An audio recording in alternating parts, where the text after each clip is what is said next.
Hi guys, welcome back to our channel study path Telugu.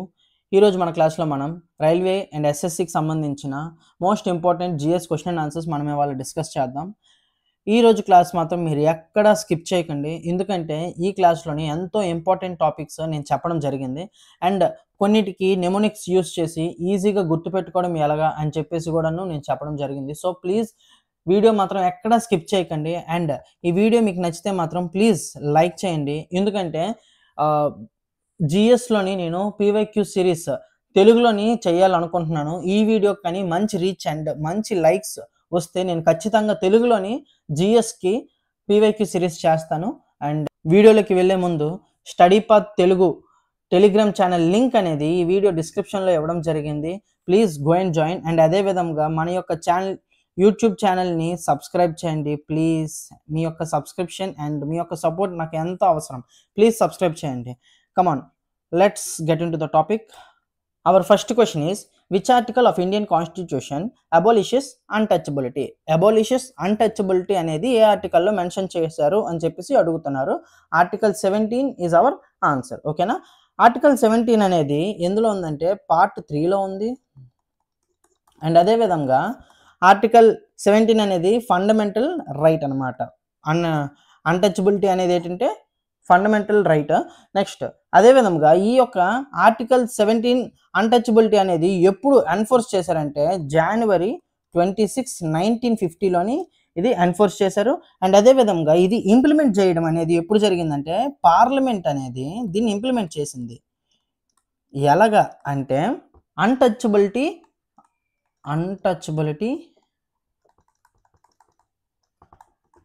Offences act 1955 ప్రకారం ఇది మనకి enact చేశారనమాట. అయితే 1976లో కదా దీన్ని protection of civil right act కింద నేమ్ మార్చారనమాట. ఓకేనా? సివిల్ రైట్ యాక్ట్ కిందకి ఇది చేంజ్ చేశారు. పార్లమెంటు అన్టచబిలిటీ అఫెన్స్ యాక్ట్ 1955ని మనకి ఇంట్రడ్యూస్ చేసింది. అయితే దీని పేరుని ఎలా కన్వర్ట్ చేశారంటే 1976లోని protection of civil right act కిందకి మార్చారు. ఇదనమాట దీని విషయం. నెక్స్ట్ ఆర్టికల్ 14 మనం మిగతా ఆప్షన్స్ చూసుకుంటే ఆర్టికల్ 14 ఏం చెప్తుందంటే ఈక్వాలిటీ బిఫోర్ లా అంటే లా ముందు అందరూ ఈక్వలే, సమానమే అని చెప్పేసి చెబుతుంది ఆర్టికల్ 14. 15 ఏం చెప్తుందంటే ప్రొహిబిషన్ ఆఫ్ డిస్క్రిమినేషన్.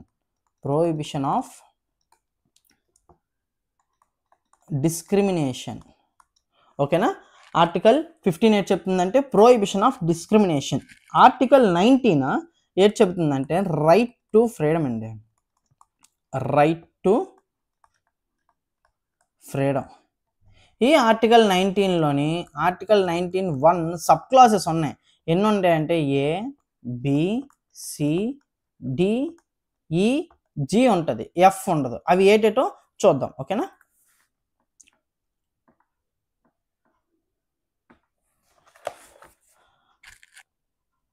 దీనికి నేను నెమోనిక్ చెప్తాను, అలాగే గుర్తుపెట్టుకోండి, ఈజీగా గుర్తుంటుంది. ఓకేనా?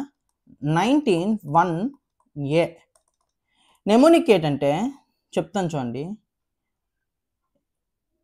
బి, సి, డి, ఈ, జి. ఓకేనా? ఫస్ట్ బి చూడండి, ఏ సౌత్ ఆఫ్రికా, ఎంఆర్ఓ. ఓకేనా? ఏ సౌత్ ఆఫ్రికా ఎంఆర్ఓ మధ్య నుండి స్టార్ట్ అవుతుంది. ఓకేనా? థర్డ్ లెటర్ నుండి స్టార్ట్ అవుతుంది. A South Africa MRO mandal revenue officer అనమాట. A South Africa MRO. First నుండి చూద్దాం. ఎస్ అంటే ఏంటండి? ఎస్ అంటే స్పీచ్ అనమాట. ఎస్ ఫర్ స్పీచ్ అంటే right to freedom of speech. ఓకేనా? నెక్స్ట్ ఏ ఫర్ అసెంబ్లీ అండి. ఏ ఫర్ అసెంబ్లీ అంటే రైట్ టు అసెంబుల్ పీస్ఫుల్లీ అంటే ఎక్కడైనా మనం పీస్ఫుల్గా ఎక్కడైనా కలవచ్చు, అసెంబుల్ అవ్వచ్చు అని అర్థం. నెక్స్ట్ ఇంకో ఏ అంటే ఇది association, A for association. Right to form association, right to form association. ఓకేనా. నెక్స్ట్ ఎం ఫర్ మూవ్ అండి, move, right to move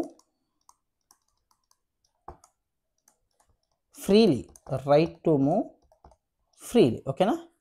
are అంటే రెసైడ్ అండి, ఆర్ అంటే reside, right to reside and settle in any part of India, in any part of India. Okay na. Okay, next O for occupation, occupation,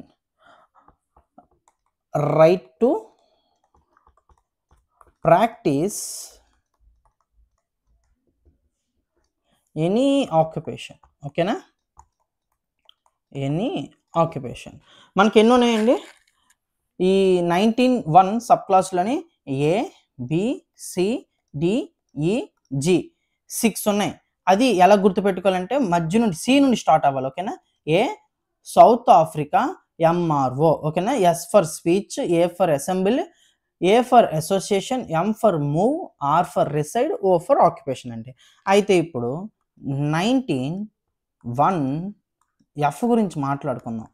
ఈ 19(1) F ఏంటంటే right to property అండి, right to property. ఇది ఒకప్పుడు 19 ఆర్టికల్లో ఉండేది, ఇప్పుడు ఇది తీసారన్నమాట.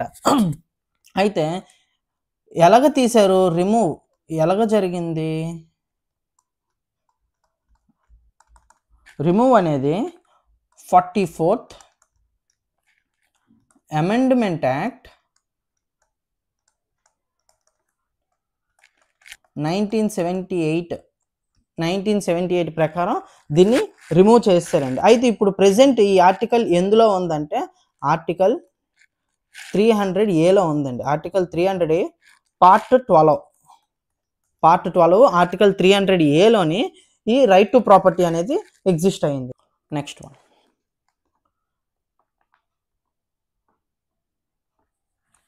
The maximum strength of Lok Sabha is. లోక్సభలో మ్యాక్సిమం స్ట్రెంగ్త్ ఎంత అని అడిగాడండి. అకార్డింగ్ టు ద ఆర్టికల్ 81 అండి, మ్యాక్సిమం స్ట్రెంగ్త్ వచ్చేసి 552 అండి. అందులో 530 అనేది కదా స్టేట్కి సంబంధించింది, 20 అనేవి యూనియన్ టెరిటరీస్కి సంబంధించినవి, ఇంకో 2 ఉన్నాయి కదా. ఈ 2 ఎక్కడి నుండి వస్తాయంటే ఆంగ్లో ఇండియన్ కమ్యూనిటీ నుండి తీసుకుంటారు. అయితే ఈ ఆంగ్లో ఇండియన్ కమ్యూనిటీ నుండి ఎవరు వీళ్ళని అపాయింట్ చేస్తారంటే ప్రెసిడెంట్ అండి. ప్రెసిడెంట్ వీళ్ళలోని ఒక ఇద్దరిని ఎంచుతారు. అయితే ఈ ఆంగ్లో ఇండియన్ కమ్యూనిటీ అనేది ఇప్పుడు లేదనమాట, దీన్ని ఇప్పుడు తీసేశారు. అయితే దాని వెనక ఉన్న కథ ఏంటంటే ఏదైనా తీయాలంటే ముందు బిల్ పాస్ చేయాలి కదండి. బిల్ అనేది 126th కాన్స్టిట్యూషనల్ అమెండ్మెంట్ బిల్ 2019 ప్రకారం దీన్ని అబాలిష్ చేశారు. ఓకేనా. బిల్ పాస్ చేసిన తర్వాత దాన్ని చట్టం చేయాలి కదా, అదే యాక్ట్ చేయాలి కదా. ఆ యాక్ట్ అనేది 104th కాన్స్టిట్యూషనల్ అమెండ్మెంట్ యాక్ట్ కిందన ఇది అబాలిష్ చేశారనమాట. ఏది, ఈ ఇద్దరిని ఆంగ్లో ఇండియన్ కమ్యూనిటీ నుండి ప్రెసిడెంట్ని ఎంచే పద్ధతిని తీసేశారు. అయితే ఇప్పుడు మొత్తం ఎంతమంది ఉన్నారు, 552లోని ఇద్దరు తీసేస్తే 550.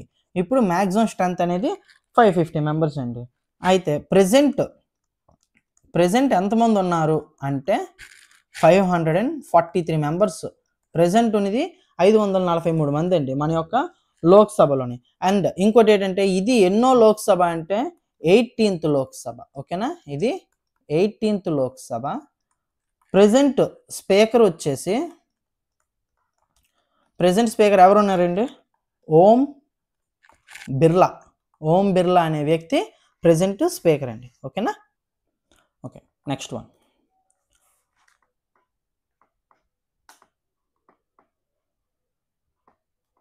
Who has the power to remove the vice president of India? Vice ప్రెసిడెంట్ని రిమూవ్ చేయడానికి ఎవరికి పవర్ ఉంటుంది? President, prime minister, parliament, supreme court. Parliament అండి. పార్లమెంట్కి వైస్ ప్రెసిడెంట్ని రిమూవ్ చేసే శక్తి ఉంటుంది. అది ఎలాగా అంటే ఫస్ట్ ఏం చేస్తుందంటే, ఏం జరుగుతుందంటే, ఇనిషియేషన్ అనేది రాజ్యసభలో జరుగుతుందండి. రాజ్యసభలో ఎలా జరుగుతుందంటే ఎఫెక్టివ్ మెజారిటీతో జరగాలి. ఓకేనా? ఎఫెక్టివ్ మెజారిటీ తోటి రాజ్యసభలో నిర్ణయించుకోవాలి. ఓకే, మనం వైస్ ప్రెసిడెంట్ని తీసేద్దామని.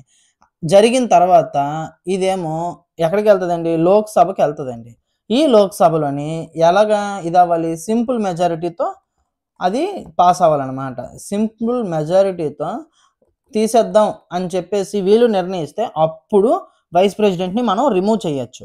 ఓకేనా? అండ్ అదే విధంగా పార్లమెంట్కి ఇంకే శక్తి ఉంటుంది అంటే power to increase or decrease the number of judges in supreme court. అంటే సుప్రీంకోర్టు జడ్జెస్ని పెంచడం, తగ్గించడం, ఆ పవర్ కూడాను మనకి మన పార్లమెంట్కి ఉంటుందండి. అండ్ ఇంకా చూసుకుంటే ప్రెసిడెంట్ చూసుకుంటే వైస్ ప్రెసిడెంట్ ఉన్నారు కదా, వైస్ ప్రెసిడెంట్ ఓత్ ఇస్తారు కదా, భరత్ అనే నేను అనే ఓత్ ఇస్తారు కదా, ఆ ఓత్ అనేది వైస్ ప్రెసిడెంట్కి ఇవ్వాలండి. ఓకేనా? ఓత్ వైస్ ప్రెసిడెంట్కి ఇస్తాడు. Next one,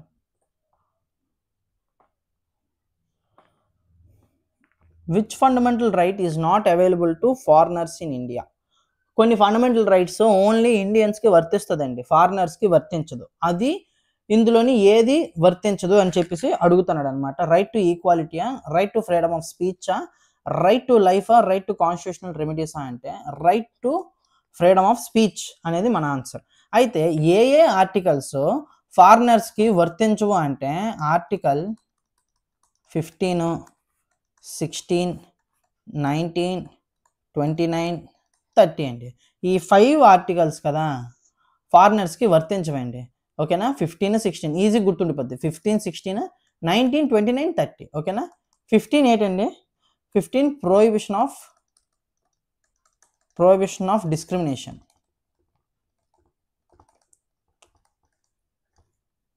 16 equality of opportunity. Equality of, ఇప్పుడు గవర్నమెంట్ జాబ్స్ ఉన్నాయి అనుకోండి, అవి ఫారినర్స్కి ఎలిజిబిలిటీ లేదు, ఓన్లీ మన ఇండియన్స్కి ఎలిజిబిలిటీ అవన్నమాట. 19లోని అన్ని 1లోని ABCDEG ఇవన్నీ వాళ్ళకి వర్తించవు ఫారినర్స్కి. నెక్స్ట్ 29 ఏంటంటే protection of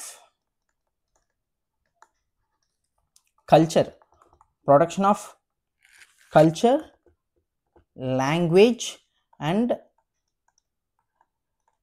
script of minorities. ఓకేనా? ఆర్టికల్ 29 ఇది. ఆర్టికల్ 30 ఏంటంటే rights of minorities to establish and administrator educational institute.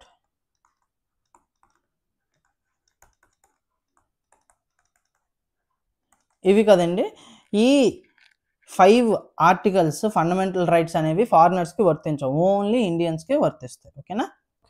Next one, the concept of rule of law is adopted from which country? Rule of law అనేది ఏ country నుండి మనం adapt చేసుకున్నాం? అసలు rule of law అంటే ఏంటండి? Rule of law అంటే లా is supreme అండి. లా ఈజ్ సుప్రీం అంటే లా అన్నిటికన్నా పెద్దది అని అర్థం. లాకు మించినది ఇంకేది లేదు, ఇండియాలో లాకు మించినది ఇంకేటి లేదు. No one is above the law including government అనమాట. అంటే గవర్నమెంట్ కూడా లా కింద చిన్నదే అని అర్థం. ఓకేనా? అయితే ఈ రూల్ ఆఫ్ లా అనేది ఎవరు ప్రపోజ్ చేశారు అంటే ఏవి డిసే అనే వ్యక్తి ఈ యొక్క రూల్ ఆఫ్ లాని మనకి ప్రపోజ్ చేశారు. అతను ఒక 3 ప్రిన్సిపల్స్ తీసుకొని ఈ యొక్క రూల్ ఆఫ్ లాని తీసుకున్నారనమాట, ప్రపోజ్ చేశారు. అది ఏమిటంటే ఫస్ట్ది ఒక్క నిమిషం చూడండి ఇక్కడ కరెక్ట్గా. ఫస్ట్ది supremacy of law. Supremacy of law అంటే ఏంటంటే no one is punished or deprived of property unless there has been a clear violation of the law proven in a court. ఏ ఒక్కరు కూడాను పనిష్ అవ్వరు, వాళ్ళ యొక్క ప్రాపర్టీ ఇది పోదు అంటిల్ అన్లెస్ ఎప్పుడు వరకు వాళ్ళు తప్పు చేశారు అని కోర్టుకి ప్రూవ్ చేయాలన్నమాట. కోర్టుకి ప్రూవ్ చేస్తేనే కరెక్ట్, వాళ్ళు వైలేట్ చేశారని క్లియర్గా మనకి ప్రూఫ్స్ ఉంటేనే కోర్ట్ అది యాక్సెప్ట్ చేస్తేనే వాళ్ళకి పనిష్మెంట్ అనేది ఉంటుంది అని చెప్పేసి సుప్రిమసీ ఆఫ్ లా అనేది చెప్తుంది అనమాట. This law is supreme and rules over everyone including government official. ఇది ఏంటంటే ఈ లా అనేది సుప్రీం, ఇదే పెద్దది. Rules over everyone including government officials, అందరికీ ఒకటే రూల్ అని కూడా చెప్తున్నాడు అనమాట. ఓకేనా. Next equality before the law. Equality before the law అంటే అందరూ లా ముందు సమానులే. Every individual regardless of their status or position, వారు ఎంత పెద్దోళ్ళు అవ్వని ఎంత చిన్నోళ్ళు అవ్వని అయినా సరే వాళ్ళు లా ముందు ఒకలే. Subject to the same laws and the same legal process. అందరికీ పెద్దోళ్ళు కావని చిన్నోళ్ళు కావని డబ్బున్నోళ్ళు కావని పేదోళ్ళు కావని అందరికీ సేమ్ లాస్ సేమ్ లీగల్ ప్రాసెసే ఉంటుంది అంటున్నాడు. This means that the government cannot treat people differently under the law. చట్టం ముందు అందరూ కూడాను సమానులే అని చెప్తున్నాడు. ఒకరికి ఫేవరెట్గా ఒకరికి ఫేవర్ కాకుండా ఎవరు బిహేవ్ చేయకూడదు అని చెప్పేసి చెప్తున్నాడు. నెక్స్ట్ది predominance of the legal spirit అంటే the fundamental principles of the constitution are not merely rules. అంటే ఇవి కేవలం రూల్స్ మాత్రమే కాదు, but are the results of the courts ruling that enforces the rights of the principle. ప్రజల హక్కులనే court అనేది రూల్స్గా చెబుతుంది, ఇస్తుంది అని చెప్పేసి చెప్తున్నాడు అనమాట. This emphasises the importance of the judicial system in upholding the rule of law through impartial decisions.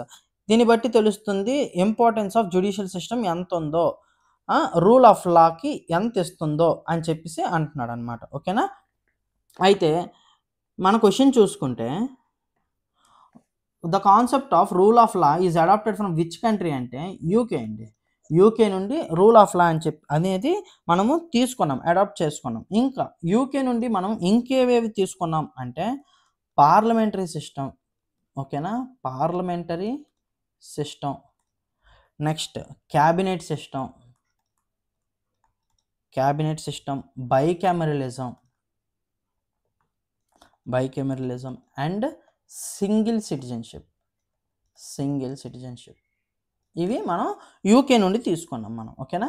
US నుండి ఏటేటి అడాప్ట్ చేసుకున్నామో చూసుకుంటే ఫండమెంటల్ రైట్స్ అండి, fundamental rights, judicial review and independence of judiciary, ప్రియంబల్ and impeachment of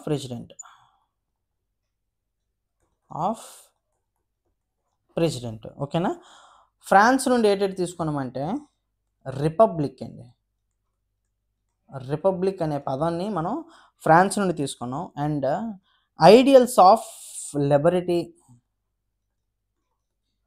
equality, వీటి గురించి in డీటెయిల్డ్గా మనం తర్వాత next వచ్చే క్లాసుల్లో మనం చూసుకుందాం. ఫ్రెటర్నిటీ. ఓకేనా. ఇన్ ప్రియంబల్లో ఉన్న ఈ వర్డ్స్ని మనం ఫ్రాన్స్ నుండి తీసుకున్నామండి. కెనడా నుండి మనం ఏంటంటే తీసుకున్నామంటే federation with A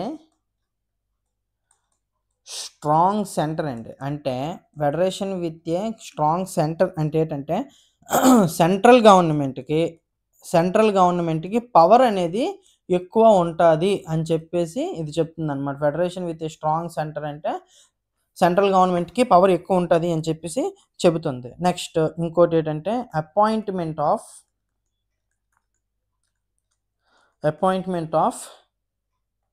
state governor by centre అండి. స్టేట్ గవర్నర్ అపాయింట్మెంట్ అనేది సెంటర్ నుండి జరుగుతుంది అని చెప్పేసి మనం కెనడా నుండి మనం తెలుసుకుంటామండి. అడాప్ట్ చేసుకున్నాం అది. ఓకేనా. Next one, who appoints the chief election commissioner of India? CEC. Chief election commissioner of ఇండియాని ఎవరు అపాయింట్ చేస్తారనేది క్వశ్చన్. ఆన్సర్ ఏమో ప్రెసిడెంట్ అండి. ప్రెసిడెంట్ చీఫ్ ఎలక్షన్ కమిషనర్ని అపాయింట్ చేస్తారు. అయితే చీఫ్ ఎలక్షన్ కమిషనర్ యొక్క టర్మ్ వచ్చేసి 6 years అండి. 6 years లేదా అప్ టు 65 years వరకు అతను సర్వీస్ చేయొచ్చు, అతని ఏజ్ వచ్చినంత వరకు. ఓకేనా. నెక్స్ట్, కరెంట్ సిఈసి ఎవరండి? కరెంట్ చీఫ్ ఎలక్షన్ కమిషన్ ఎవరంటే జ్ఞానేష్ కుమార్. ఓకేనా, జ్ఞానేష్ కుమార్. ఈ జ్ఞానేష్ కుమార్ అతను 26th చీఫ్ ఎలక్షన్ కమిషనర్ అండి. ఓకేనా, chief election commissioner 26th one. And ఇతను అపాయింట్ అయ్యింది 19th February 2025లో ఇతను అపాయింట్ అయ్యారండి. అండ్ అదేవిధంగా చీఫ్ ఎలక్షన్ కమిషనర్ రిమూవ్ చేయాలంటే ప్రాసెస్ ఏంటంటే same as supreme court judge అండి. Same as judge of supreme court. ఓకేనా. Next one, which is the longest river in India? ఇండియాలో లాంగెస్ట్ రివర్ ఏది అని చెప్పేసి అంటున్నానండి. లాంగెస్ట్ రివర్ వచ్చేసరికి గంగా. ఓకేనా, లాంగెస్ట్ రివర్ గంగా అండి. గంగా గురించి చూసుకుంటే గంగా 2525 కిలోమీటర్ లాంగ్ అండి. 2525 కిలోమీటర్ లాంగ్. అండ్ గంగా అనేది ఎక్కడ రైజ్ అయిందంటే గంగోత్రి గ్లేషియర్స్ దగ్గర గంగా అనేది రైజ్ అయింది. అయితే గంగా అనేది ఎలా పుట్టిందో చూద్దాం. భగీరథి అనే రివరు అండ్ అలకనంద అనే రివరు ఎక్కడంటే అండి దేవప్రయాగ్ యూపీ దగ్గర మీట్ అవుతాయి. ఇలాగ మీట్ అయినప్పుడు గంగా అనేది ఏర్పడుతుంది. నెక్స్ట్, గంగా రివరు ఏ రాష్ట్రాల మధ్యన వెళ్తుందంటే యూపీ, బీహార్, జార్ఖండ్ అండ్ వెస్ట్ బెంగాల్. ఈ 4 states త్రూ వెళ్తుంది. నెక్స్ట్, డిజాల్వ్ అవ్వడం బే ఆఫ్ బెంగాల్. ఓకేనా, బే ఆఫ్ బెంగాల్లో డిజాల్వ్ అవుతుంది. నెక్స్ట్, గంగాకి ఇంకో పేరు ఉందండి. గంగా ఎనదర్ నేమ్ వచ్చేసరికి పద్మ. ఓకేనా, పద్మ ఎక్కడంటే బంగ్లాదేశ్లో పద్మ అని పిలుస్తారండి. ఓకేనా, గంగా రివర్ అనేది బంగ్లాదేశ్కి ఎంటర్ అయిన తర్వాత గంగా రివర్ కాస్త పద్మ అయిపోతుంది. ఓకేనా.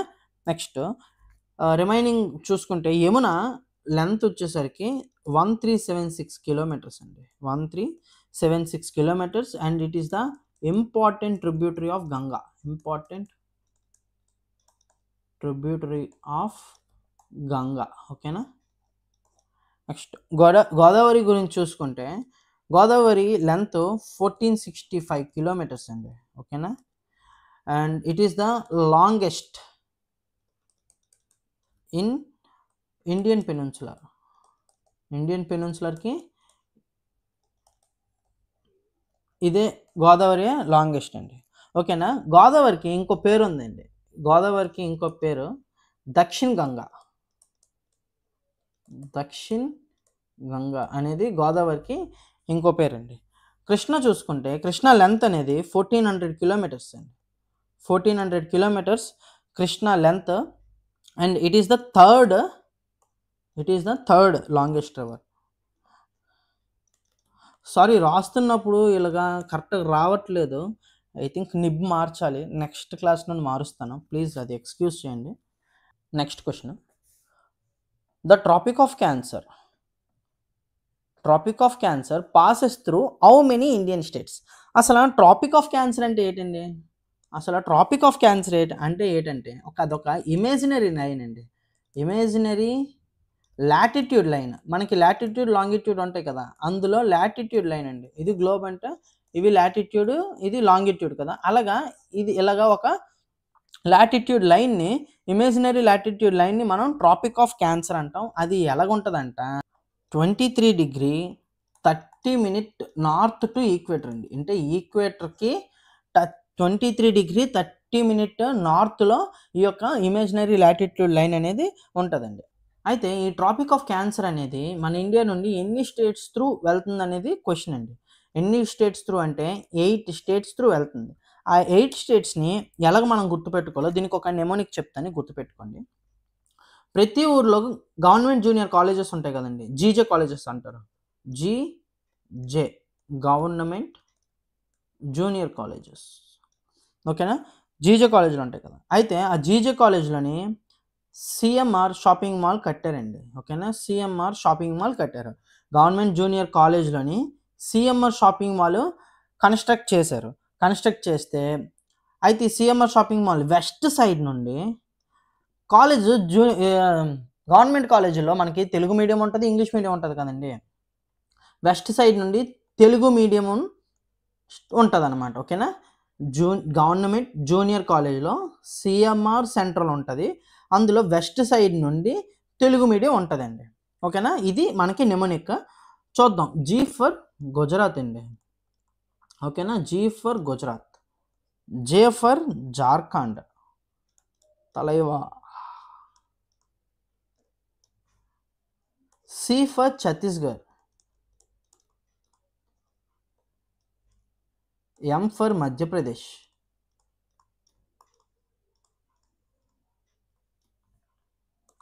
Are for Rajasthan, W for West Bengal అండి, వెస్ట్ సైడ్ కదా, వెస్ట్ బెంగాల్. తెలుగు మీడియంలో T for Tripura, M for Mizoram అండి, ఓకేనా. ఇది నెమోనిక్. ఈ 8 states through tropic of cancer వెళ్తుంది, ఓకేనా. నెక్స్ట్ క్వశ్చన్ వచ్చేసరికి which state as the longest coastal line of India, ఓకేనా. ఏ స్టేట్కి కోస్టల్ లైన్ పెద్దది ఉంది అని చెప్పేసి క్వశ్చన్. ఆన్సర్ వచ్చేసరికి గుజరాత్ అండి. గుజరాత్కి లాంగెస్ట్ కోస్టల్ లైన్ ఉంది. ఎంత లెంత్ అంటే 1600 కిలోమీటర్స్ అండి, ఓకేనా. నెక్స్ట్ సెకండ్ది ఆంధ్రప్రదేశ్, మంది 974 కిలోమీటర్స్, ఓకేనా. Next Tamil Nadu 906 kilometres, and then Maharashtra 720 kilometres, ఓకేనా. ఇతను ఇక్కడ క్వశ్చన్ విచ్ స్టేట్ అన్నాడు కాబట్టి గుజరాత్ అండి. ఒకవేళ స్టేట్ అనకుండా యూటీ అన్నాడు అంటే అండమాన్ అండ్ నికోబార్, ఓకేనా. Andaman and Nicobar island, Andaman and Nicobar ఐలాండ్కి 1962 kilometre length of coastal line ఉందండి, ఓకేనా. Next question. Chilka lake is located in which state, Chilka lake ఏ స్టేట్లో ఉంది అనేది క్వశ్చన్, ఓకేనా. చిల్కా లేక్ అనేది ఒక రామ్సర్ సైడ్ అండి, రామ్సర్ సైడ్, ఓకేనా. ఇది ఎక్కడ ఉందంటే ఒడిశాలో ఉంది, ఓకేనా. ఒడిశా స్టేట్లో ఉంది. ఈ చిల్కా లేక్ని బ్రాకిష్ వాటర్ లగూన్ అంటారు, ఓకేనా. ఏంటంటారు? బ్రాకిష్ వాటర్ లగూన్ అంటారు. ఈ బ్రాకిష్ వాటర్ లగూన్ అంటే ఏంటంటే mix of fresh and salt water, ఓకేనా. Mix of fresh and salt water. ఈ చిల్కా లేక్ అనేది కదా ఇండియాస్ లార్జెస్ట్ కోస్టల్ లగూన్ అండి. వరల్డ్లో మాత్రం సెకండ్, మరి వరల్డ్లో ఫస్ట్ ఏది అంటే న్యూ క్యాలిడోనియాస్ బ్యారియర్ రీఫ్. అయితే ఈ న్యూ క్యాలిడోనియస్ బ్యారియర్ రీఫ్ అనేది కదా వరల్డ్స్ ఫస్ట్ లార్జెస్ట్ లగూన్ అనమాట, ఓకేనా. మనం ఇప్పుడు స్టేట్స్ వెస్ట్ బెంగాల్ చూసుకుంటే వెస్ట్ బెంగాల్లో సుందర్బన్ అనేది పాపులర్ అండి. సుందర్బన్స్ వెట్లాండ్ అనేది పాపులర్. అండ్ అదేవిధంగా ఈ సుందర్బన్ అనేది ఏంటంటే వరల్డ్స్ లార్జెస్ట్ మ్యాంగ్రూవ్ ఫారెస్ట్, ఓకేనా. World's largest mangrove forest,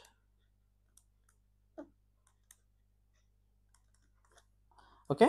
next Kerala చూసుకుంటే వెంబనాథ్ లేక్ ఇక్కడ ఫేమస్ అండి, వెంబనాథ్ లేక్. ఈ లేక్ అనేది చాలా famous and it is a Ramsar site అండి. ఈ వెంబనాథ్ లేక్ ప్రత్యేకత ఏంటంటే it is the longest lake in India, ఓకేనా. Longest lake in India. And అదే విధంగా కదా ఈ యొక్క వెంబనాథ్ లేక్లోని మనకి నెహ్రూ ట్రోఫీ బోట్ రేస్ జరుగుతుంది. ఈ నెహ్రూ ట్రోఫీ బోట్ రేస్ అనేది ఎప్పుడు జరుగుతుంది అంటే ఓణం ఫెస్టివల్ నాడు జరుగుతుందండి. ఓకేనా. కేరళలో ఓణం ఫెస్టివల్ జరిగినప్పుడు నెహ్రూ ట్రోఫీ బోట్ రేస్ అనేది జరుగుతుంది. ఓకేనా. తమిళనాడులోని ఫేమస్ ఏంటంటే చిత్రంగుడి బర్డ్ శాంక్చురీ ఫేమస్ అండి. ఓకేనా. Chitrangudi bird sanctuary famous. ఓకేనా. Next one, which soil is most suitable for cotton cultivation? Cotton కల్టివేషన్కి మోస్ట్ సూటబుల్ సాయిల్ ఏంటి అని అడుగుతున్నాడండి. Black soil is our answer. Black soil అనేది most suitable soil for the cotton cultivation అండి. అయితే ఒక్క cotton కాకుండా ఇంకేవేవి బ్లాక్ సాయిల్ ద్వారా మనకి పండుతాయి అంటే wheat, ground nut, chilli, tobacco and jowar అండి. ఓకేనా. నెక్స్ట్, ఈ బ్లాక్ సాయిల్ అనేది మేజర్గా మనకి డెక్కన్ ప్లాట్యూలో దొరుకుతుందండి. డెక్కన్ ప్లాట్యూలో దొరుకుతాయి. అది ఏ స్టేట్స్లో దొరుకుతాయి అంటే మహారాష్ట్ర, ఓకేనా, Maharashtra, Gujarat, Karnataka and AP and తెలంగాణలో దొరుకుతుందండి. ఏపీ అండ్ తెలంగాణలో కొంచెం మనకి ఎక్కువగా ఈ బ్లాక్ సాయిల్ అనేది మనకి దొరుకుతుంది. ఓకేనా. రెడ్ సాయిల్ చూసుకుంటే రెడ్ సాయిల్తో మనం ఏటి పండించవచ్చు అంటే groundnut, millets, pulses and potatoes. ఓకేనా. పొటాటోస్ ఇవి ఎక్కడ ఎక్కువగా దొరుకుతాయి అంటే east and south part of Deccan plateau. East and south part of Deccan ప్లాట్యూలో మనం రెడ్ సాయిల్ని ఎక్కువ చూస్తామండి. నెక్స్ట్, ఆలివ్ ఆయిల్ సాయిల్ చూసుకుంటే rice, wheat, sugar cane and pulses ఇవి ఎక్కువగా మనం ఆలివ్ ఆయిల్ సాయిల్తోని ఎక్కువగా మనం పండిస్తాము. నెక్స్ట్, ఇది ఎక్కడ దొరుకుతుంది అంటే నదరన్ ప్లెయిన్స్లోని మనం ఇవి ఎక్కువగా ఆలివ్ ఆయిల్ సాయిల్ అనేది మనం చూస్తామండి, నదరన్ ప్లెయిన్స్లో. ఓకేనా. నెక్స్ట్, లాటరైట్ సాయిల్ చూసుకుంటే tea, coffee, sugar Kane and pulses ఇవి మనం లాటరైట్ సాయిల్ త్రూ మనం పండిస్తాము. నెక్స్ట్, ఈ లాటరైట్ సాయిల్ అనేది ఎక్కడ ఎక్కువ ఉంటుందంటే high temperature and heavy rainfalls ఉండాలండి. హెవీ రైన్ఫాల్స్ దగ్గర మనము ఈ లాటరైట్ సాయిల్ అనేది మనం చూస్తాము. ఎక్కడెక్కడ చూస్తామంటే వెస్టర్న్ ఘాట్స్, ఓకేనా, western Ghats, eastern Ghats and north east states అండి. నార్త్ ఈస్ట్ స్టేట్స్ ఈ ప్లేసుల్లోని మనం లాటరైట్ సాయిల్ని మనం ఎక్కువగా చూస్తాం. ఓకేనా. Next question, who founded the Indian national Congress? INC. Who founded the Indian national Congress అంటే ఆన్సర్ ఏవో హ్యూమ్ అండి. ఇతను ఇండియన్ నేషనల్ కాంగ్రెస్ని ఫౌండ్ చేశారు. అసలు ఇతను ఎవరంటే బ్రిటిష్ సివిల్ సర్వెంట్ అండి. British civil servant. Next, INC founded, ఓకేనా, ఐఎన్సి ఫౌండెడ్ ఆన్ ఎప్పుడంటే December 28, 1885. ఎక్కడంటే బాంబే అండి. ఓకేనా, బాంబే. ఫస్ట్ సెషన్ ఎక్కడ జరిగింది అంటే Gokuldas Tejpal Sanskrit college.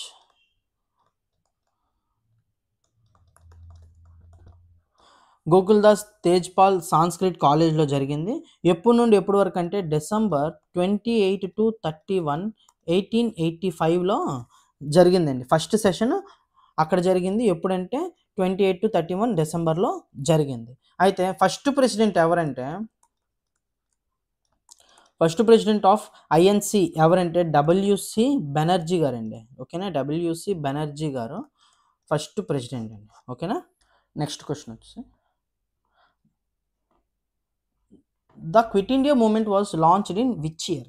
Quit India movement ఎప్పుడు లాంచ్ అయిందంటే 1942 అండి. 1942 ఆగస్ట్ 8న క్విట్ ఇండియా మూమెంట్ని లాంచ్ చేశారు. ఈ క్విట్ ఇండియా మూమెంట్ని ఇంకా ఏమంటారంటే final major mass civil disobedience movement అని కూడా అంటామండి. Final major mass civil disobedient movement అని అంటాం. ఈ క్విట్ ఇండియా మూమెంట్ని ఎవరు స్టార్ట్ చేశారంటే మనందరికీ తెలుసు, మహాత్మా గాంధీ గారు స్టార్ట్ చేశారు. ఇతను ఇందులోనే ఈ క్విట్ ఇండియా మూమెంట్లోని డూ ఆర్ డై అనే స్లోగాన్ని మనకి ఇచ్చారండి. ఓకేనా, డూ ఆర్ డై అనే స్లోగాన్ని ఇచ్చారు. అయితే ఇది ఎప్పుడు స్టార్ట్ అయింది అన్నాను, ఆగస్టు 8, 1942న స్టార్ట్ అయింది కదా. స్టార్ట్ అయిన అతి కొద్ది టైంలోనే కదా మన మహాత్మా గాంధీ గారిని అరెస్ట్ చేశారండి.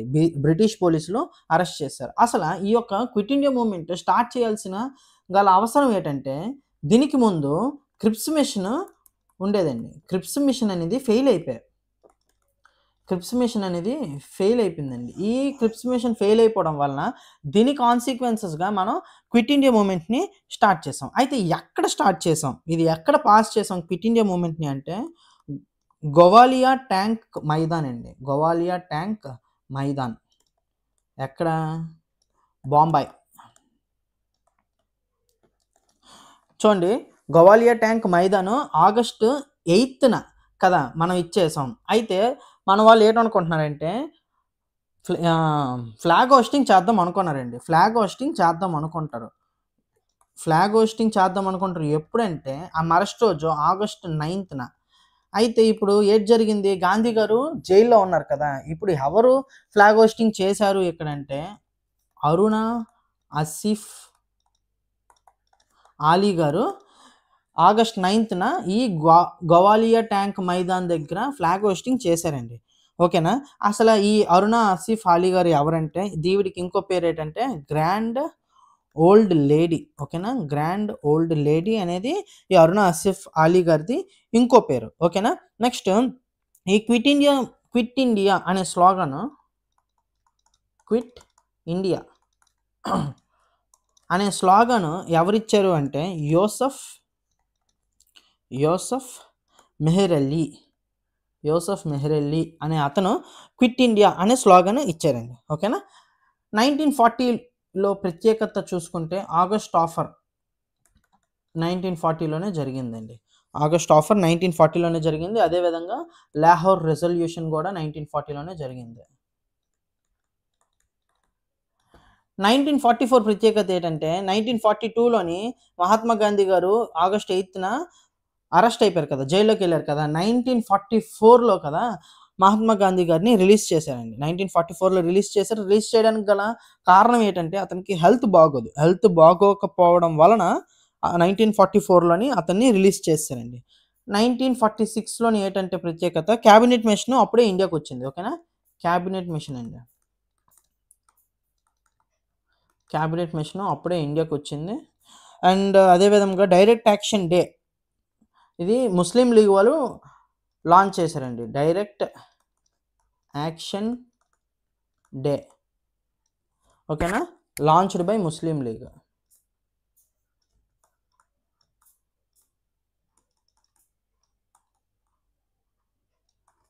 ఓకేనా, 1946లోని క్యాబినెట్ మిషన్ ఇండియాకి వచ్చింది. అదేవిధంగా డైరెక్ట్ యాక్షన్ డే అనేది ముస్లిం లీగ్ వాళ్ళు లాంచ్ చేశారు ఆ ఇయర్ని. ఓకేనా.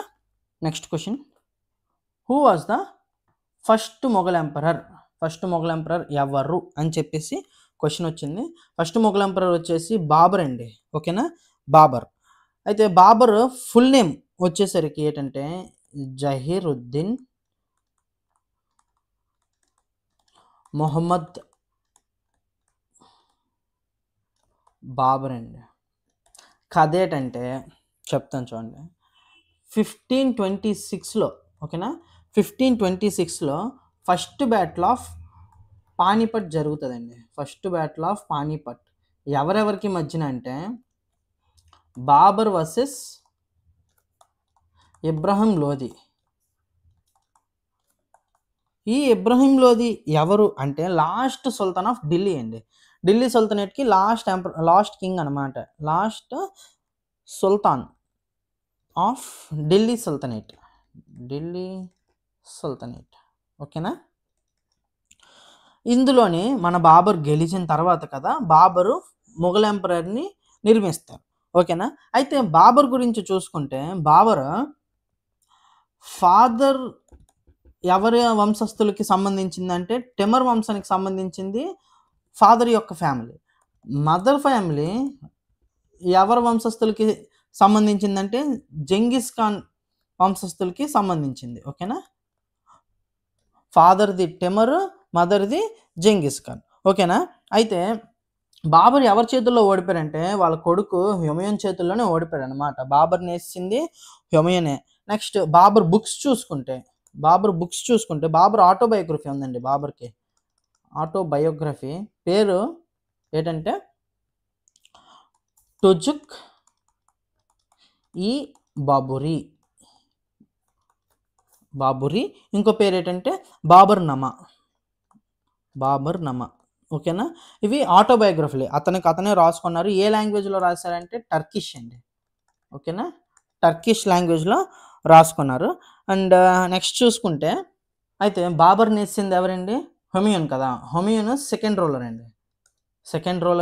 ఎప్పటి నుండి ఎప్పటి వరకు పాలించాడంటే 1530 to 1540 వరకు ఫస్ట్ ఒక రూలింగ్ జరిగింది. నెక్స్ట్ 1555 to 1556 ఇది ఒక రూలింగ్ జరిగిందండి. అదేంటి జనరల్గా ఇలా ఉండదు కదా, మొత్తం ఒకే రూలింగ్ ఉంటుంది కదా, ఇయర్స్ ఏంటి ఇలాగున్నాయి అనుకుంటే దీనికి ఒక కథ ఉంది, చెప్తాను చూడండి. 1539లో షేర్ షా సూరి అనే వ్యక్తి వస్తారండి. ఎవరు? షేర్ షా సూరి. 1539లో కదా బ్యాటిల్ ఆఫ్ చౌసా జరుగుతుందండి. బ్యాటిల్ ఆఫ్ చౌసా ఎవరెవరికి? హుమయూన్కి వర్సెస్ షేర్ షా సూరి. ఎవరు గెలుస్తారంటే షేర్ షా సూరి గెలిచేస్తారండి. గెలిచేస్తే హుమయూన్ అక్కడ నుండి పారిపోతాడు. మళ్ళీ వస్తాడు హుమయూన్. ఎప్పుడు? 1540లో వస్తాడు. అప్పుడు ఏది జరుగుతుందంటే బ్యాటిల్ ఆఫ్ కన్నౌజ్ జరుగుతుందండి. Battle of Kannauj. ఇది కూడా same Humayun versus share Shah Suri. అప్పుడు ఎవరు గెలుస్తారు? మళ్ళీ షేర్ షా సూరియే గెలుస్తాడండి. ఈసారి మాత్రం మనోడు గట్టిగా భయపడతాడండి. హుమయూన్ గట్టిగా భయపడిపోయి పెర్షియా వెళ్ళిపోయి దాగుంటాడు. అక్కడ ఎన్ని ఇయర్స్ ఉంటాడంటే 15 ఇయర్స్ పెర్షియాలో దాగుంటాడండి. ఓకేనా. 15 ఇయర్స్ పెర్షియాలో దాగుంటే ఎప్పుడంటే 1545లో అండి మన షేర్ షా సూరి చచ్చిపోతాడండి. ఎలా చచ్చిపోతాడంటే గన్ పౌడర్ పేలిపోయి చనిపోతాడు. ఎక్కడంట? అతను ఖలింజర్ అనే రాజ్యాన్ని పరిపాలిస్తుండగా గన్ పౌడర్ పేలిపోయి షేర్ షా సూరి చనిపోతారండి. ఓకేనా. షేర్ షా సూరి చనిపోయిన తర్వాత అతని కొడుకైన ఇస్లాం షా సూరి 9 ఇయర్స్ పాలిస్తాడండి.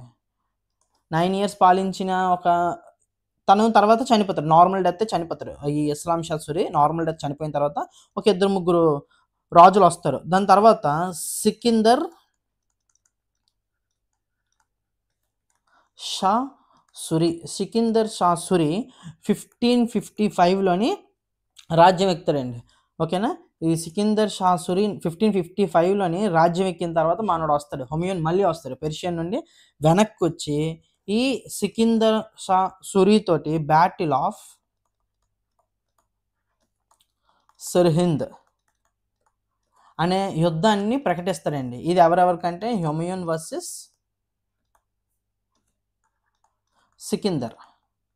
ఎక్కడ ఈ సికిందర్ నేస్తాడండి. సికిందర్ నేసేస్తే ఈ హుమయూన్ గెలుస్తాడు. అప్పుడు మళ్ళీ రాజ్యము ఈ 1555కి మళ్ళీ రాజ్యము హుమయూన్ చేతికి వస్తుందండి. పోని రాజ్యం వచ్చిన తర్వాత మంచిగా పరిపాలించుకున్నాడా 1556లోనే చచ్చిపోతాడు. అది ఎంత ఘోరంగా చచ్చిపోతాడంటే మెట్లు ఎక్కుతూ దిన్ పనహా అనే ప్లేస్లో, చూడండి ఇక్కడ రాస్తాను, దిన్ పనహా అనే ప్లేస్లో లైబ్రరీ మెట్లు ఎక్కుతూ పడిపోయి చచ్చిపోతాడు అనమాట. పాపం రాజ్యం కష్టపడి సంపాదించుకోడు. 15 సంవత్సరాలు బయటూరులో ఉన్నాడు. పెర్షియా అనే దేశంలో దాగున్నాడు భయపడి. మళ్ళీ వచ్చాడు. వచ్చిన మరుసటి సంవత్సరమే పోనీ ఎవరితో యుద్ధం చేసి చచ్చిపోతే అదొక లెక్క జమ. కానీ దారుణంగా లైబ్రరీ మెట్లెక్కుతూ పడిపోయి చనిపోతాడండి. అలాంటి చావొచ్చింది మన హుమయూన్‌కి. ఓకేనా. నెక్స్ట్ మన థర్డ్ ఎంపరర్ ఎవరంటే అక్బర్ అండి. Akbar third emperor. ఎప్పటి నుండి అంటే 1556 టు 1605 అండి. ఓకేనా. ఈ అక్బర్ చూసుకుంటే అక్బరు చాలా సిస్టమ్స్ ప్రపోజ్ చేశారు. మన్సబ్దరీ సిస్టమ్ రాస్తాను. మన్సబ్దరీ సిస్టమ్, జబ్దీ సిస్టమ్, దిన్ ఐ ఇల్లాహి అనే పాలసీని కూడా తెచ్చాడండి. దిన్ ఐ ఇల్లాహి అనే పాలసీని కూడా మన అక్బర్ తెచ్చాడనమాట. ఓకేనా. నెక్స్ట్ షాజహాన్ చూసుకుంటే ఇతను మంచి ఆర్కిటెక్చర్ అండి. ఇతనికి ఇంకో పేరు ఏంటి తెలుసా? King of architecture. King of architecture. ఓకేనా. ఇతను 5th ఎంపరర్ అండి. ఇతను 5th ఎంపరర్. ఎప్పటి నుండి అంటే 1628 టు 1658 ఈ బిట్వీన్లో షాజహాన్ పరిపాలించాడు. ఇతని ఎరాని ఏమని కూడా అంటారంటే golden age. Golden age of Mughal. Golden age of Mughal architecture అంటాం. ఇతనే కదండి, షాజహానే కదా తాజ్మహల్ అండ్ రెడ్ ఫోర్ట్ నిర్మిస్తారు. ఓకేనా. రెడ్ ఫోర్ట్ని, తాజ్మహల్ని షాజహానే కట్టిస్తాడండి. ఓకేనా. నెక్స్ట్ వన్,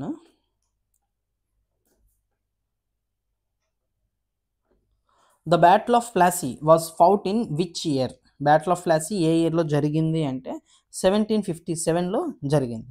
దీని అనుకున్నాను కథ ఏంటంటే British East India Company versus Siraj ud Daula. వీళ్ళిద్దరి మధ్యన గొడవ అవుతుందండి. ఓకేనా. బ్రిటిష్ ఈస్ట్ ఇండియా కంపెనీకి సిరాజ్ ఉద్ దౌలా మధ్యన జరిగిన పోరాటాన్ని బ్యాటిల్ ఆఫ్ ప్లాసీ అని మనం అంటాం. అయితే ఇతను సిరాజ్ అనే ఇతను దేనికి సంబంధించినాడు అంటే నవాబ్ అండి. నవాబ్ ఆఫ్ బెంగాల్ అండి ఇతను. ఓకేనా. ఇందులోని కదా బ్రిటిష్ ఈస్ట్ ఇండియా కంపెనీ గెలిచేస్తుంది. అయితే ఈ బ్యాటిల్ ఆఫ్ ప్లాసీ ఎక్కడ జరుగుతుందంటే పలాషి అనే నగరంలో జరుగుతుందండి. పలాషి అనే నగరంలో ఎక్కడ భగీరథి అనే భగీరథి రివర్ దగ్గర జరుగుతుంది, నియర్ కల్కట్టా. ఓకేనా. నియర్ కల్కట్టా అండి. అసలు మన సిరాజ్ ఓడిపోవడానికి మెయిన్ కారణం ఎవరట? మిర్ జఫర్ అని ఒక వ్యక్తి ఉంటారండి. మీర్ జఫర్. ఇతను ఎవరంటే కమాండర్ అండి. నవాబ్ కమాండర్ ఇతను. ఓకేనా. ఇతను సిరాజ్కి దెబ్బేసేయడం, బ్రిటిష్ ఈస్ట్ ఇండియా మీద సిరాజ్ ఓడిపోతారు. ఓకేనా. అయితే ఈ బ్యాటిల్ ఆఫ్ ప్లాసీని ఏంటంటారంటే true beginning of British rule. Question వస్తుంది ఖచ్చితంగా. ఎలాగంటే బ్రిటిష్ రూల్ అసలు ఎక్కడి నుండి స్టార్ట్ అయింది అంటే బ్యాటిల్ ఆఫ్ ప్లాసీ నుండి బ్రిటిష్ రూలింగ్ అనేది స్టార్ట్ అవుతుంది. బ్రిటిష్ ఫోర్స్ని ఈ బ్రిటిష్ ఈస్ట్ ఇండియా కంపెనీ పోరాటం చేసింది కదా, దాన్ని ఎవరు నడిపారు, అసలు ఎవరు దానికి ముందుండి నడిపించారంటే రాబర్ట్ క్లీవ్ అండి. రాబర్ట్ క్లీవ్ అనే వ్యక్తి బ్రిటిష్ ఈస్ట్ ఇండియా కంపెనీని ముందుండి నడిపించారు. ఓకేనా. నెక్స్ట్ మనం చూసుకుంటే 1764లో ఏది జరిగింది అంటే బ్యాటిల్ ఆఫ్ బక్సర్ 1764లో జరుగుతుందండి. Battle of Buxar. ఓకేనా. 1857 ద రివాల్ట్ ఆఫ్ 1857. ఓకేనా. 1761లో ఏది జరిగింది? Third battle of Panipat. మనం ఎప్పుడైనా ఆప్షన్స్ అన్నీ మనం తెలుసుకుంటేనే మంచిదండి. ఓకేనా. ఆ ఆప్షన్స్ తెలుసుకునే ఇన్ఫర్మేషన్ కదా మనం ఇంకో నెక్స్ట్ దగ్గర మనకి ఖచ్చితంగా ఉపయోగపడుతుంది. ఓకేనా. నెక్స్ట్ చూసుకుంటే who is known as father of Indian renaissance? Father of Indian రెనైసెన్స్ని ఎవరిని అంటారు అంటే రాజా రామ్మోహన్ రాయ్. ఓకేనా. రాజా రామ్మోహన్ రావు గారిని ఫాదర్ ఆఫ్ ఇండియన్ రెనైసెన్స్ అని కూడా అంటారండి. ఇతన్ని ఇంకో పేరుతో పిలుస్తారు ఏంటంటే ప్రొఫెట్ ఆఫ్ ఇండియన్ నేషనలిజం. ఓకేనా. ఈ రాజా రామ్మోహన్ రాయ్ గురించి మనకి బాగా తెలుసు. ఇతను ఫౌండర్ ఆఫ్ బ్రాహ్మో సమాజ్ ఫౌండర్. ఇతను ఏ ఇయర్ అంటే 1828 ఇయర్ 1828. నెక్స్ట్ వచ్చేసరికి అబాలిషన్ ఆఫ్ సతీ, దీంట్లో కూడా ఇతను మేజర్ రోల్ ప్లే చేశారు. ఎప్పుడు 1829 అండి. ఓకేనా. నెక్స్ట్ స్వామి వివేకానంద చూసుకుంటే ఇతను ఫౌండర్ ఆఫ్ రామకృష్ణ మిషన్. ఓకేనా.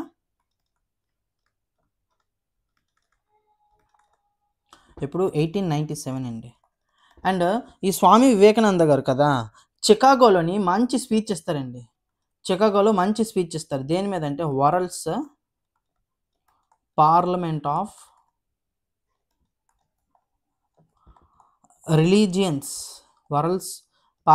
రిలీజియన్స్ అని ఎక్కడ ఇస్తారంటే చికాగోలో ఇస్తారు. ఎప్పుడంటే 1893లో ఇస్తారండి. ఎక్కడ? చికాగోలో 1893లో ఇస్తారండి. ఓకేనా.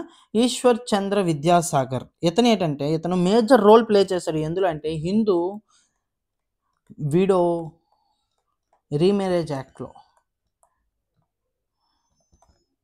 ఈ యొక్క యాక్ట్కి ఇతను ఎంతో హెల్ప్ చేశారండి. ఎప్పుడు వచ్చిందంటే ఇది 1856లో వచ్చింది. అదే విధంగా ఫీమేల్ ఎడ్యుకేషన్ ఎంతో ఇంపార్టెంట్ అని చెప్పేసి దాని మీద కూడా ఇతను మంచి పాత్ర అనేది పోషించారు. నెక్స్ట్ దయానంద సరస్వతి గారు ఇతను founder of Arya Samaj year వచ్చేసరికి 1875. ఓకేనా. నెక్స్ట్ దయానంద సరస్వతి గారు గో బ్యాక్ టు వేదాస్ అనే స్లోగన్ కూడా దయానంద సరస్వతి గారు తెచ్చారు. Go back to Vedas. ఓకేనా slogan. Next question, which vitamin is produced when skin is exposed to sunlight? Skin అనేది సన్లైట్ అనేది స్కిన్కి తగిలితే ఏ విటమిన్ మనకి ప్రొడ్యూస్ అవుతుంది అంటే ఆన్సర్ వచ్చేసరికి విటమిన్ డి అనేది మనకి ప్రొడ్యూస్ అవుతుంది. విటమిన్ డి సైంటిఫిక్ నేమ్ వచ్చేసరికి క్యాల్సిఫెరాల్ అండి. ఓకేనా. సోర్సెస్ వచ్చేసరికి సన్లైట్ ద్వారా మనకి వస్తుంది. అండ్ అదే విధంగా ఫిష్ ఆయిల్ అండి. ఓకేనా. ఫిష్ ఆయిల్, వీటి వల్ల మనకి విటమిన్ డి వస్తుంది. ఒకవేళ ఇది డెఫిషియన్సీ అయితే ఎలాంటి డిసీజెస్ వస్తాయంటే చిన్నపిల్లలకైతే రికెట్స్ అనే డిసీజ్ వస్తుంది. పెద్దోళ్ళకైతే ఓస్టియోమలాషియా అనే డిసీజ్ వస్తుందండి. ఓకేనా. చిన్నపిల్లలకైతే రికెట్స్ వస్తుంది, పెద్దోళ్ళకైతే ఓస్టియోమలాషియా అనే డిసీజ్ వస్తుంది. విటమిన్ ఏకి సైంటిఫిక్ నేమ్ వచ్చేసరికి రెటినాల్ అండి. విటమిన్ ఏకి scientific name retinol.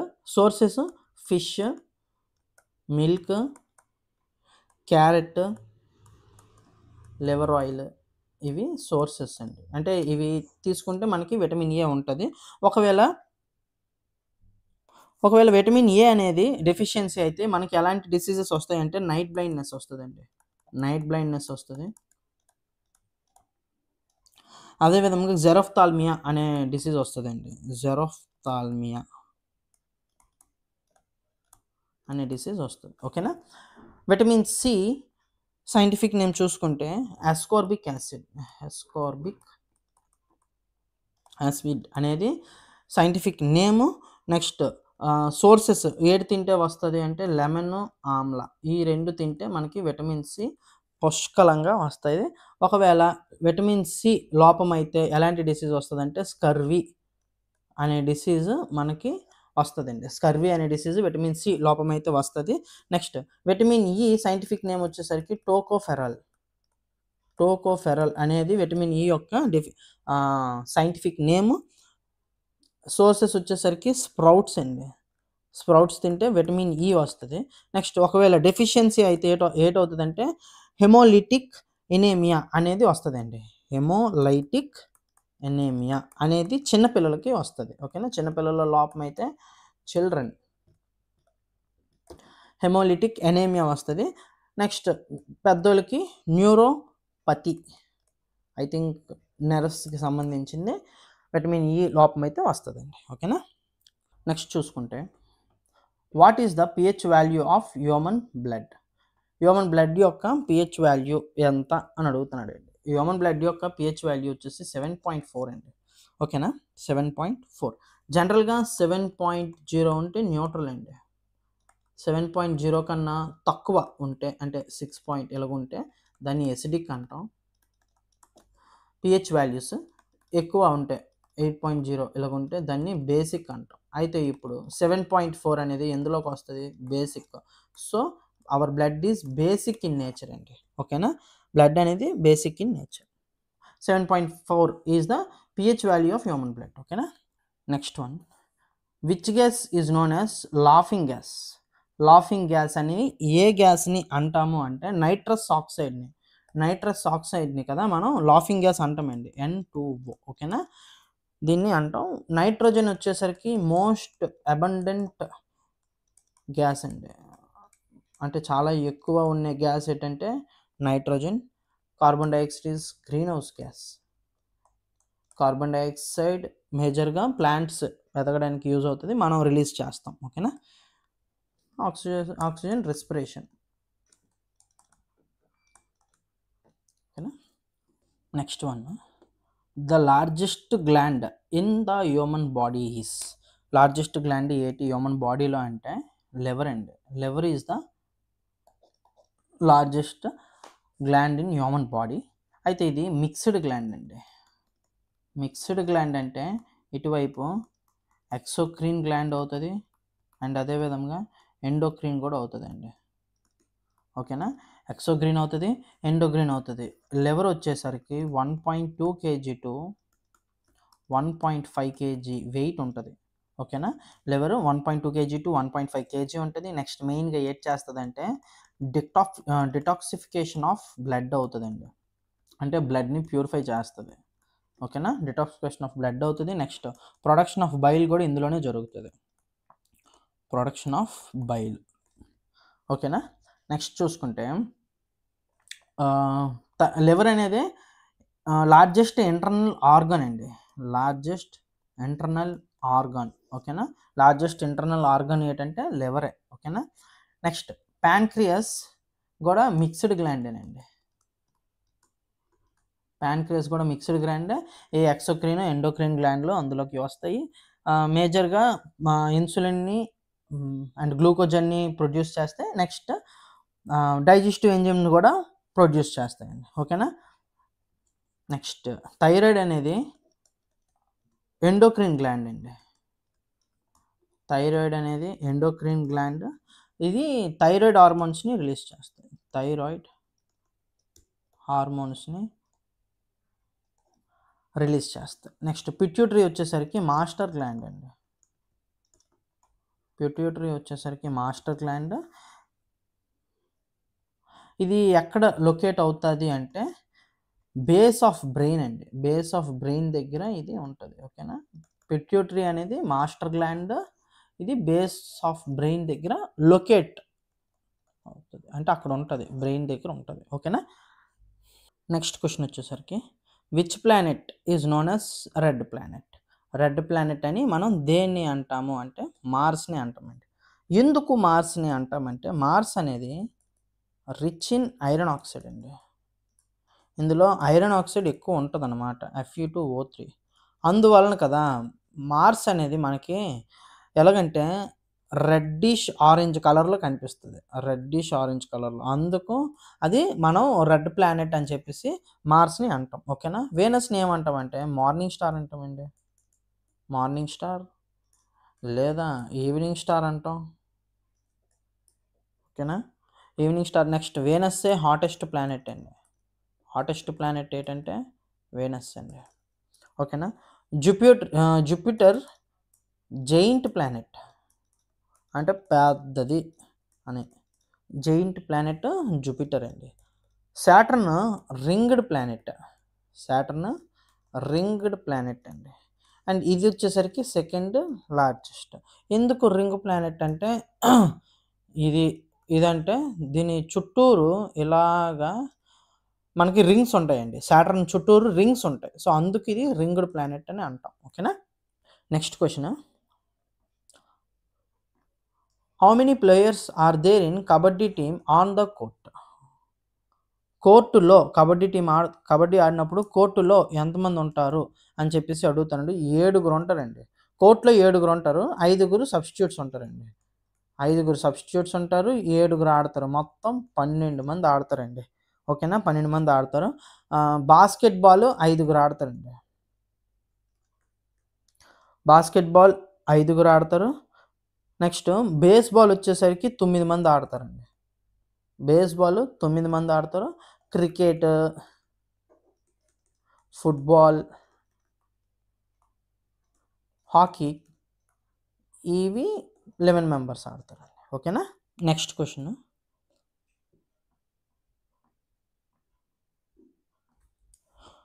The Olympic games 2024 were held in which city? 2024 Olympic games ఏ సిటీలో హెల్డ్ చేశారు అంటే ప్యారిస్ అండి. ప్యారిస్ ఫ్రాన్స్‌లో కదా 2024 ఒలింపిక్ గేమ్స్ కండక్ట్ చేశారండి. ఓకేనా? ఎప్పటి నుండి ఎప్పటి వరకు కండక్ట్ చేశారంటే జూలై 26 టు ఆగస్ట్ 11 వరకు. ఓకేనా? 2024 ఈ ఇయర్‌లో ఈ డేట్స్‌లోని కండక్ట్ చేశారండి. ఓపెనింగ్ సెరమనీ ఎక్కడ జరిగిందంటే రివర్ సెయిని ఈ రివర్ దగ్గరలో మనకి ఓపెనింగ్ సెరమనీ జరిగిందండి. ఓకేనా? టోక్యోలో ఎప్పుడు జరిగిందంటే 2021లోని ఒలింపిక్ గేమ్స్ టోక్యోలో జరిగాయి. యాక్చువల్లీగా అది 2020లో షెడ్యూల్ చేశారు. కానీ డ్యూ టు కరోనా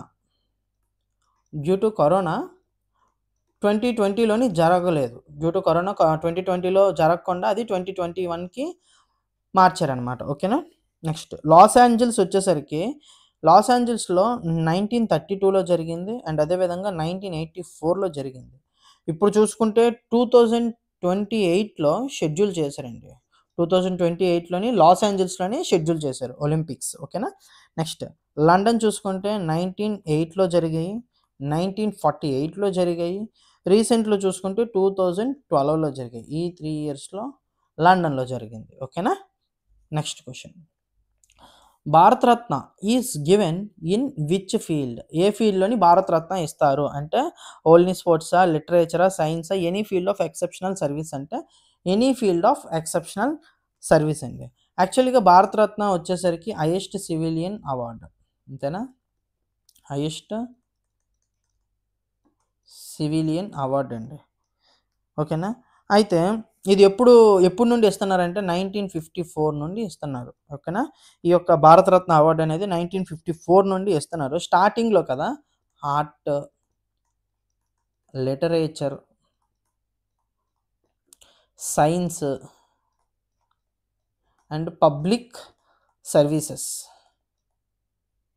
ఈ 4కి మాత్రమే భారతరత్న ఇచ్చేవారండి.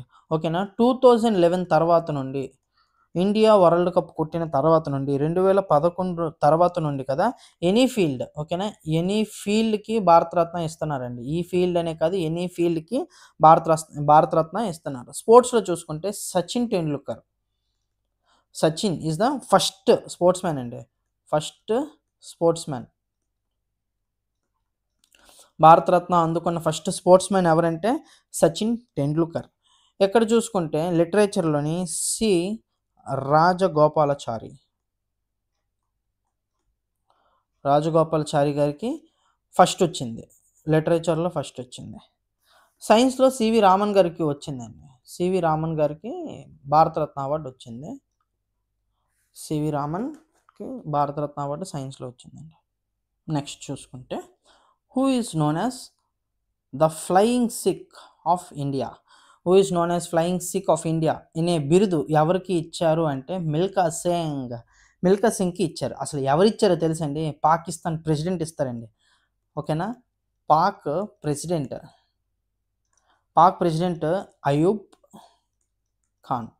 అయూబ్ ఖాన్ గారు మిల్కా సింగ్‌కి ఈ యొక్క ఫ్లయింగ్ సిక్ అనే బిరుదు ఇస్తారండి. ఎందుకు ఇస్తారంటే పాకిస్తాన్ స్ప్రింటర్ ఒక అతను ఉంటారు. ఎవరంటే అబ్దుల్ ఖలిక్, ఓకేనా. అబ్దుల్ ఖలిక్ అని పాకిస్తాన్ స్ప్రింటర్ ఉంటారు.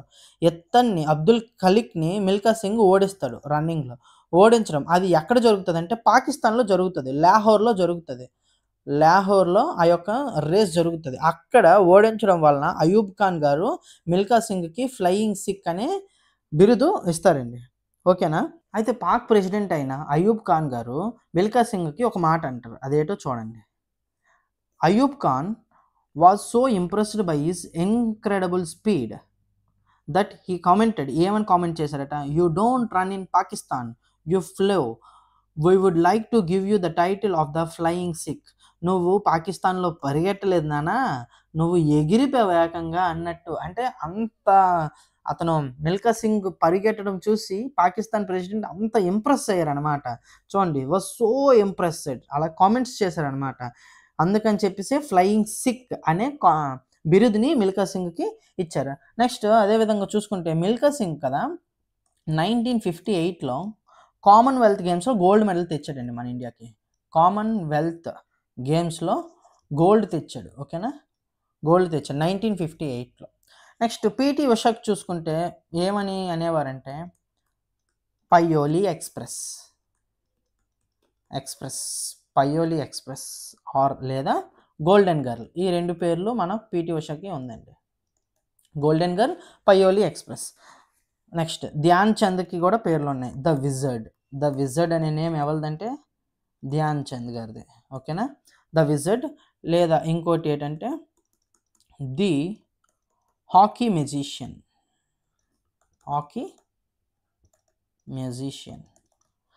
అభినవ్ బింద్రా. ఈ అభినవ్ బింద్రా ఫేమస్ షూటర్ అండి.